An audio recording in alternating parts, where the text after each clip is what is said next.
Supercrack Estrella presenta. Año 880 portales dimensionales por todo el mundo Montserrat. En una imagen de Montserrat en el monasterio he recogido una imagen donde se puede ver cómo las nubes forman una cruz, señalando al monasterio. El caso es tertuliando con ciertos amigos y conocidos ha salido el tema del malestar que a algunos le produce la visita de la montaña mágica de Montserrat. De muchos que forman esta élite satánica. Sabemos que el que fue presidente de los Estados Unidos, Kennedy, estuvo aquí a la edad de 23 años, para realizar su iniciación en este mundo Matrix. Kennedy, que era un ser excepcional, una muy buena persona, se rebeló contra estas entidades reptilianas cuando él fue presidente.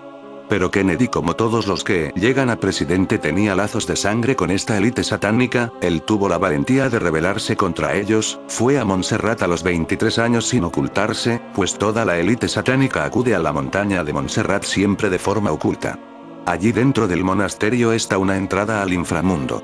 A los 23 años realizan su entrega de su alma a estos seres demonios. En junio de 1938 Valencia estaba cerca de caer en manos de los autodenominados nacionales. Entre verano y otoño se decidiría también el destino de Cataluña en la famosa batalla del Ebro. Fue en el mes de junio del 38 cuando Barcelona recibió la visita de JFK, coincidiendo con el paso por la ciudad de Jawaharlal Nehru, primer ministro indio, que llegó junto a su hija Indira Gandhi, de también 23 años, que estaba allí por lo mismo que Kennedy, futura primera ministra cercana al movimiento independentista de la India. Uno puede imaginar a los jovencitos Kennedy y Indira Gandhi, en una noche del mes de junio de 1938, dirigiéndose hacia la montaña de Montserrat, mirándose el uno al otro y preguntándose qué es lo que verían en aquel lugar del monasterio. Aquella noche de iniciación para los dos, un gran portal dimensional se abrió en la montaña. Cuando se abren estos portales entran seres de otras dimensiones, pero también son aprovechados para realizar viajes en el tiempo. Por esta razón en 1938 se pudo fotografiar a viajeros del tiempo en muchas partes del mundo. Entraron seguramente gracias a este portal, una escena rodada en 1938 donde una mujer aparece sosteniendo lo que parece un teléfono móvil. Amantes de las conspiraciones la han señalado como prueba de que existen los viajes en el tiempo. ¿Será realidad o mentira? Un video subido a YouTube en el que unos trabajadores salían de una fábrica en los Estados Unidos. Recordemos que Kennedy era de los Estados Unidos, así que es lógico que el viajero del tiempo fuera de los Estados Unidos. Según se decía en el texto que lo acompañaba, fue grabado en 1938. Nada extraordinario, salvo que en un momento de la toma, puede verse a una mujer joven hablando por algo parecido a un teléfono móvil moderno. Luego se lo retira de la oreja, y lo lleva en la mano, como cualquier adolescente contemporánea enviando un WhatsApp a sus amigas. ¿Es esto una evidencia de un objeto fuera de su tiempo? ¿Una viajera en el tiempo, quizás? Recordemos la iniciación de Kennedy y Indira Gandhi fue en junio de 1938. En ese mes se realiza el ritual de entrada al antimundo. Hay más pruebas de personas que estuvieron en esta montaña en el mes de junio y desaparecieron. No existen cifras oficiales de cuántas desapariciones se han producido, pero se sabe que son decenas y que jamás se han vuelto a encontrar. Algunas desapariciones son por accidentes cayendo por acantilados, ya que por lo abrupto del terreno se tardan años en encontrar los cadáveres. Pero existen casos muy extraños que a día de hoy no se han podido resolver y siguen considerándose un gran enigma. Año 1973. La Guardia Civil encuentra por la zona el cadáver de un joven en un avanzado estado de descomposición. En el bolsillo de su pantalón llevaba un papel con un mensaje escrito donde decía que se estaba preparando para reunirse con el Ser Supremo. El caso fue calificado como suicidio provocado por causas de temas ufológicos. Año 1975. En la noche de Sant Joan, que es en el mes de junio, recuerda, en ese mes estuvo Kennedy y Indira Gandhi, pero en el año 1938, desapareció un vecino de Corbato. Después de estar ayudando en la extinción de un incendio, desapareció en una zona llana y fácil de andar, donde no había ningún peligro aparente. Durante varios días la Guardia Civil junto con los perros rastreadores trataron de encontrar a este hombre, pero nunca más se tuvo noticias de él. Año 1980. En el mes de enero desaparece en Jorba, conocido por ese apodo en el pueblo. Este hombre se encargaba de los guardabarreras del Cremallera de Montserrat, el tren que te acerca al monasterio. Iba acompañado por su perro y no se ha vuelto a saber nada más de ninguno de ellos. Año 1980. Un mes más tarde de la desaparición de Enjorba desaparece una chica de 18 años llamada Gloria cerca de Olesa de Montserrat. Un pastor la encontró más tarde vagando por el bosque y con síntomas de desorientación. Después de ser socorrida, la chica se volvió a escapar para adentrarse en el bosque y no volver a ser vista nunca más. Año 1985. Desaparece una mujer llamada Amparo Bielda Puig en circunstancias muy extrañas. La mujer desaparecida le había contado a una amiga que durante anteriores excursiones, en sitios donde habían grietas, había sufrido profundos mareos y en una ocasión se sintió atraída irresistiblemente hacia el desconocido reino subterráneo de la montaña. Únicamente se encontró de ella su coche. Año 1990. Carlos Teixidor era un aficionado a la ufología que se escapó de su casa y fue encontrado cuando se dirigía camino a Montserrat. Al día siguiente, un 16 de diciembre, se vuelve a fugar, pero esta vez para siempre, ya que su cuerpo es encontrado 3 semanas después en el fondo de una cima de la montaña, cerca de la Santa Cova. Año 1998. Es el caso más reciente documentado. Un ejecutivo de 38 años desapareció en agosto de 1998 cuando realizaba una excursión en solitario. Su coche permaneció semanas en el parking del monasterio hasta que la policía lo identificó. Otro caso interesante ocurrió cuando el cuerpo de bomberos de Cerdanyola fue al rescate de un montañero que se había perdido en el macizo. Esta persona había dejado su coche abierto con las llaves puestas y se había adentrado en la montaña. El helicóptero de búsqueda divisó en una zona de difícil acceso a un hombre haciendo señales de socorro. Pensando que se trataba del hombre desaparecido, dieron aviso a los servicios terrestres y fueron a su rescate. La sorpresa fue que este era otro hombre, uno que llevaba perdido 3 días en la zona y no encontraba el camino de regreso. Lo curioso es que este hombre, que estaba muy débil y nervioso, contó a los equipos de rescate que durante los 3 infernales días perdido en la montaña había estado durmiendo con la mujer negra. Cuando los equipos de rescate llegaron al lugar que les había indicado, encontraron un cadáver momificado de una mujer que había desaparecido hacía más de 3 años. También una chica francesa de 16 años de edad que realizaba una excursión con el colegio se separó del grupo y desapareció en Montserrat. Los padres se desplazaron inmediatamente hacia el lugar para ayudar con las tareas de búsqueda, pero no encontraron nada. Enclave donde a día de hoy aún se celebran misas negras y donde sus agrietadas entrañas ocultan pasajes misteriosos mundos. El monasterio oculta una puerta hacia este mundo oculto. Todo un enigma, el mismo descubrimiento de la Virgen Negra con una sonrisa inquietante, similar a la de la Mona Lisa, como indica el señor José Luis Espejo. La Gioconda, que como diría el señor Índigo Merovingio, encripta el código del 9, una de las 2 fuerzas bipolares que mueve el universo. Materia y antimateria. La Gioconda simboliza la luna, Moon Lizard, y la realidad rómbica o cuadriculada, mosaico ajedrez, del mundo material. Con la luna llegó la raza reptil al mundo material. La moreneta como Virgen Negra, al igual que la reina del rostro quemado Casiopea, según el señor Im, debe simbolizar la energía oscura de la luna. Factor importante, ya que incluso el escudo actual de vigente Papa Benedicto hace referencia a este secretismo. El juego eterno de la luz y la sombra, que en su baile continuo relatan historias más complejas conforme se van mezclando. Mundo y antimundo. Y por cierto, que sostiene el niño Jesús en su mano izquierda, una piña con su textura rómbica, que simboliza que el mundo tiene otro hermano gemelo llamado antimundo inmaterial. Retomando el hilo inicial de la conversación con los amigos de Baviera, uno indica que su mujer, que tiene cierta sensibilidad especial, siente náuseas y vértigo cuando se pasea por la montaña. Otro, que conoce a una bruja que practica magia negra, dice que ésta prefiere hacer sus rituales en Montserrat por encima de cualquier otro lugar. La verdad es que resulta extraño que toda esa zona, que estuvo hundida en el fondo del mar hace millones de años, no se haya erosionado como el resto de la provincia. Como si algún tipo de energía interna la protegiese del desgaste. Más coincidencias. El monasterio de Montserrat cobija a una orden benedictina, con el mismo nombre del papa actual, que venera a una reina negra. La entrada de la basílica dispone de un mosaico rómbico, piña, al igual que el código de la Mona Lisa. Ciertamente parece un toro geométrico que sintetiza la estructura del universo. La conjunción de los 2 peces gemelos 69, que con el cruce de sus haces conforman toda la realidad material atómica. Recordar mi video Supercrack Estrella: nuestro mundo es una pecera, y los extraterrestres demonios grises son como los peces. Volviendo a los benedictinos con su peculiar corte de pelo que recuerda al anillo de Saturno, satanistas adoradores del dios Crono, el dios greco-romano que creó el tiempo como cárcel cíclica de las vidas materiales. Recuerda que nuestro mundo cárcel es material, pero el mundo de los demonios es inmaterial. Mundo y antimundo. En todo caso, la Navidad cristiana se celebra en honor de Saturno, Saturnales. Si quieres ver qué es la Navidad en el mundo satánico, te recomiendo la serie Happy. Todo lo explicado, cierto o no, levanta bastante controversia. Lo que no cabe duda es que Montserrat ha sido históricamente un lugar de centralización de poder, así como de acumulación de riquezas. Enclave de adoración ciega donde no se escatiman recursos en transporte y publicidad para poder ser accesible por los devotos y patriotas. Tan importante debe ser el drenaje de energía humana.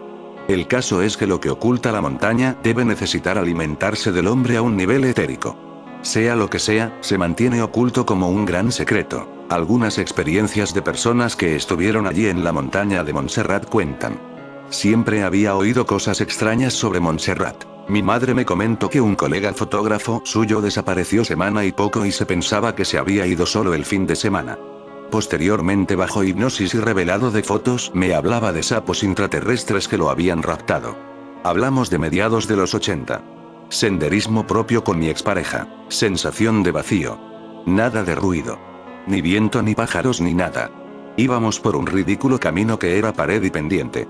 Nos cruzamos con 4 tipos que llevaban como un huevo, tamaño aprox 50x30, cubierto a hombros. Mi ex se quedó de piedra y entre que no pasábamos al cruzarnos y yo estaba fatigado como que ni reaccioné. Unos minutos más tarde vimos como una mujer bajaba la ladera con el amago de caerse de morros y como un tentempié se ponía a sitio y continuaba corriendo. Ahí se me pusieron los pelos de punta.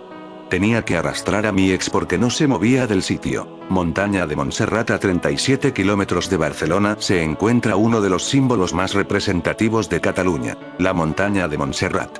Un lugar de formas peculiares al que no le falta su buena dosis de leyendas, desapariciones, ovnis y todo tipo de propiedades mágicas.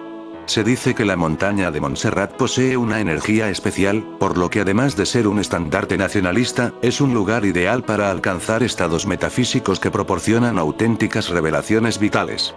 El monasterio benedictino que se encuentra en la montaña data del siglo XI y está situado a más de 700 metros sobre el nivel del mar, en un enclave místico en el que, según parece, hasta el mismísimo Napoleón creyó que se hallaba escondido el Santo Grial, motivo por el que sus tropas decidieron destruir el edificio en 1811 sin encontrar ni rastro de la preciada reliquia. La historia de la imagen que preside la basílica, la Virgen de Montserrat, también conocida como la Moreneta, no dista mucho de cualquier otra historia de vírgenes que guían a pastores perdidos hasta cuevas con un resplandor sobrenatural en el que finalmente se encuentra a la patrona. Y es que la particularidad de este lugar no tiene tanto que ver con los aspectos religiosos y la devoción de los cientos de miles de visitantes que acuden a rogarle a la Virgen, como de otros extraños sucesos que, al parecer, se han vivido en la montaña. Por un lado, el tema de las desapariciones registradas desde mediados de los 70.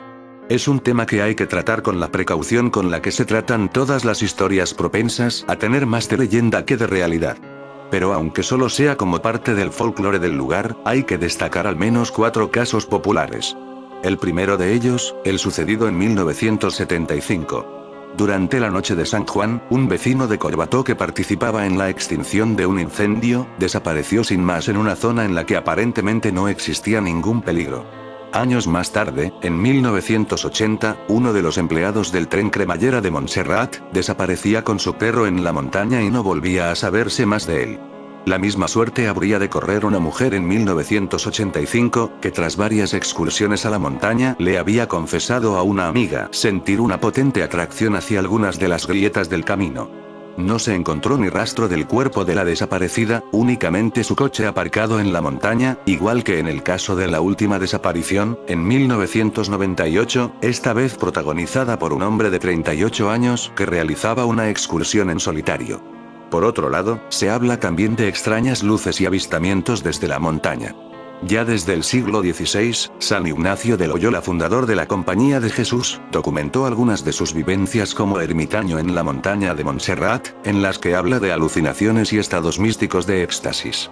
Desde hace muchos años, un experto en ufología llamado Luis José Grifol se dedica a recabar información acerca de las luces de la montaña de Montserrat e intenta elaborar un patrón sobre avistamientos, aunque al parecer no existe una pauta específica. Sin embargo, la noche del 11 de cada mes, Grifol sube a la montaña para contemplar el cielo y registrar algunas de sus particularidades, después de que en 1977 tuviera su primera experiencia sobrenatural al observar unas luces durante la noche y sentir un extraño hormigueo en el cuerpo. A partir de entonces, Grifol asegura haber tenido esta misma sensación en múltiples ocasiones y haber desarrollado ciertas capacidades premonitorias. En la montaña de Montserrat en concreto, asegura haber hecho numerosos contactos con seres extraterrestres, acompañados de visiones y conexiones telepáticas que, según Grifol, confirman la presencia de una energía especial en la zona. Personalmente creo que no todo lo que desconozcamos tenga que ser satánico. Es evidente que hay energías, como las hay en Roslin, Chartres, etc. Dichos centros de culto están situados en línea recta sobre la misma línea ley, todos rinden culto, o lo han rendido en el pasado, a vírgenes negras y todos ellos tienen relación con la orden benedictina. El culto a la Madre Tierra siempre ha sido satanizado y con razón, y allí donde aparecían luces o cosas extrañas venían los benedictinos, decían que era una aparición mariana y construían una abadía. En verdad, estos lugares eran venerados con mucha anterioridad a la fundación de la Iglesia Católica. La energía que emana de estos lugares son negativas. La moreneta, llamada familiarmente así por el color oscuro de su cara, es una talla románica en madera que data de finales del siglo XII. Su color es el resultado de la transformación del barniz de su cara y de sus manos a causa del paso del tiempo. La santa imagen es una talla de la Virgen de Montserrat en majestad y del Niño Jesús sentado en su regazo. La Virgen sostiene con la mano derecha el orbe esférico, símbolo del cosmos, la creación, el volumen perfecto. Con la mano izquierda, María hace el gesto de ponerla sobre el hombro del niño, indicando así que aquel rey omnipotente es hijo suyo. El Niño Jesús bendice con la mano derecha y en la izquierda sostiene una piña, símbolo de fecundidad y vida perenne. Todo ello provoca una impresión majestuosa y afable a la vez. El primer texto que hace referencia a la leyenda data del 1239, cosa que evidencia que Montserrat es un lugar santo desde mucho tiempo atrás, tanto por la presencia de la imagen de Santa María, como por la de miles de peregrinos. Cuenta la leyenda que en el año 880, un sábado al anochecer en la montaña de Montserrat, unos pastorcitos vieron bajar una gran luz del cielo, acompañada de una bella melodía. El sábado siguiente los niños volvieron con sus padres. Y la visión se repitió. Los 4 sábados siguientes les acompañó el rector de Olesa.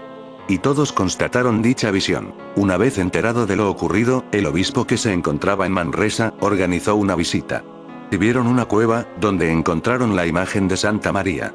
El obispo les propuso trasladarla procesionalmente a Manresa, pero apenas sacarla, la imagen se hizo tan pesada que no pudieron mover. El obispo interpretó este hecho como la voluntad de la Virgen de quedarse en aquel lugar y mandó construir una capilla para María, que tenía que ser venerada en la montaña de Montserrat. Hay quienes hablan de que en la montaña hay puertas que conectan las distintas dimensiones y que hay una conexión directa entre Agartha, el reino subterráneo de los dioses, y Montserrat, y quienes creen en esto dicen que la energía que emana de la montaña mágica procede de este mundo intraterrestre. Según la leyenda de las puertas interdimensionales, este portal de conexión entre mundos fue creado por antiguos habitantes de Atlántida, la isla mítica desaparecida en extrañas circunstancias. Algunos estudios afirman que Montserrat es una montaña hueca y que en su interior hay un lago subterráneo. Y es allí donde estaría conservado el Santo Grial que tanto ansiaban los nazis, que querían conseguir la fuerza que mitológicamente contiene para convertirse en invencibles. En un video hable y trate la relación que hay entre la apertura de portales dimensionales y terremotos. En el año 880, el año donde se abrió un portal dimensional en la montaña de Montserrat y apareció la Virgen Moreneta, hubo un gran terremoto en Japón, 19 de noviembre, del año Gangyo. En Ajiwara, zona este de la prefectura de Shimane, Japón, se registra un terremoto de 7 grados de la escala sismológica de Richter y una magnitud de 6,3 a 6,5. Lo que quiere decir que en todo el mundo en ese año 880, en los lugares de gran fuerza estos portales dimensionales se abrieron saliendo de él demonios conocidos como extraterrestres en nuestros tiempos. En ese año 880 acerca del descubrimiento de que el Papa Juan VIII fue en realidad una papisa, o sea una mujer, de lo cual me hubiera parecido estupendo y no hay nada malo que decir, pero no queda nada claro si era una mujer, o un reptiliano que son seres mitad varón, mitad mujer, cuenta Arturo Ortega Blaque en su libro Ioannes Angelicus. La mujer que se convirtió en hombre, Plaza y Janés 2005, que en Roma una mañana de abril del año 882, cuando el Santo Padre encabezaba una procesión sucedió algo insólito, diabólico, repugnante y profano, diría después el pueblo. La caminata sacra había partido de la Basílica de San Pedro y se dirigía al Palacio de Lateranense cuando entre el Coliseo y la iglesia de San Clemente, en un callejón, repentinamente y para asombro de los peregrinos, el sumo pontífice se desplomó con una mueca de evidente dolor, narra Ortega Blaque. Agrega el autor que cuando le acercaron el anda papal, empezó a temblar. Se quejaba lastimosamente de la cintura. Conforme se intensificaba el dolor, más sentía desfallecer. Para asombro de los guardias estaba dando a luz. Luego empezó a desangrarse ante la falta de médico. Investigadores coinciden en este hecho, del cual hay constancia, dice Ortega, porque se trata de un hecho histórico que yo novelo en este libro, aclara.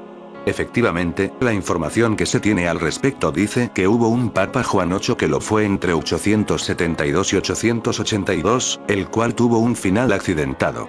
Repito, no tengo nada en contra de que el Papa fuera mujer, solo que en este relato no queda nada claro lo que ocurrió, dando a entender que quizás el Papa no era del todo humano. Fuera como fuera, todo ocurrió en esa época. Una época donde quizás estas casas de portales dimensionales y demonios era algo que ocurría con mucha contundencia en un mundo donde las cosas se quedaban óculas en 400 metros a la redonda, sin estos medios que tenemos hoy en día, donde una noticia pasa a todo el mundo en cuestión de un segundo. Una versión dice que los miembros de su guardia apresaron a Ioannes, la azotaron y mataron a martillazos. Respecto de esto último existe la historia que nos cuenta el escritor griego Emanuel Royidis, en el sentido de que la papisa Juana murió en una celebración pública donde tuvo a un niño prematuro que la llevó a la muerte. En este tenor, durante el siglo XIII el cronista dominico Juan de Mailly difundió exhaustivamente la historia de una mujer llamada Juana que había sido papa. De acuerdo con esta misma fuente, el populacho romano primero reaccionó con asombro ante lo inaudito, pero luego la cólera se apoderó del gentío. Hablaban de que el hecho era una manifestación diabólica, algo repugnante y profano. Por eso se lanzaron sobre Juana y la mataron a martillazos. Claro que la Iglesia Católica se defiende diciendo que se trata de versiones que difunden sus enemigos, desde la Iglesia Ortodoxa hasta los ateos. Sin embargo, un libro del siglo XIII, Chronicon Pontificum et Imperatorum, Crónica de Papas y Emperadores, relata la historia de la papisa, el cual fue escrito por el sacerdote dominico Martín de Tropau.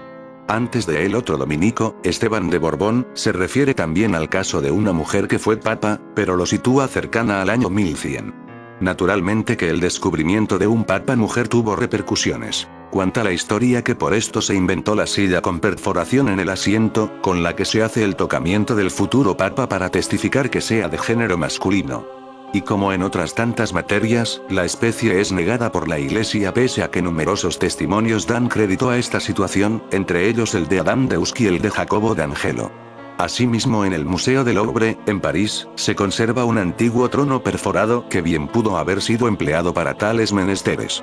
Por último, para Ortega Blaque lo importante no es el descubrimiento de un papa mujer, sino la necesidad de que el género femenino tenga un papel importante en la iglesia. En fin amigos de Supercrack Estrella, si el video te gustó pulgar arriba.